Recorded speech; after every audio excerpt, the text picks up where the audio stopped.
Qanday qilib soliqlarni optimallashtiriladi? Soliqlarni optimallashtirish deganda qonundan chetga chiqmagan holda soliqlarni yashirmasdan qonun doirasida soliqlarni kamroq to'lash bo'yicha moliyaviy injiniring strukturasini yaratish hisoblanadi. Birinchi bo'lib korxonaning faoliyati o'zi nimadan iborat ekanligi ko'rib chiqiladi. Ikkinchi bo'lib pul mablag'lari qaysi manbalardan shakllanyapti va qaysi manbalarga sarflanyapti. Xarajatlar nimalardan iborat? Bu ko'rib chiqiladi. Uchinchi bo'lib ushbu xarajatlar chegiriladigan va chegirilmaydigan xarajatlarga foyda solig'ida hisobga olinadi yoki yo'qligi ko'rib chiqiladi. To'rtinchi bo'lib korxona tomonidan to'lanayotgan barcha soliqlar qayta ko'rib chiqiladi hamda hisobga olinadigan QQS to'lovlari qayta hisob-kitob qilinadi.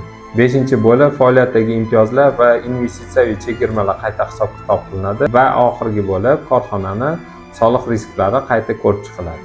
Agar sizni korxonangizda ortiqcha soliq to'lanyapti deb o'ylasangiz yoki buxgalteringizdan ko'nglingiz to'lmasa, bizga murojaat qilishingiz mumkin. Biz sizga himoyalangan soliq tizimi yaratib beramiz.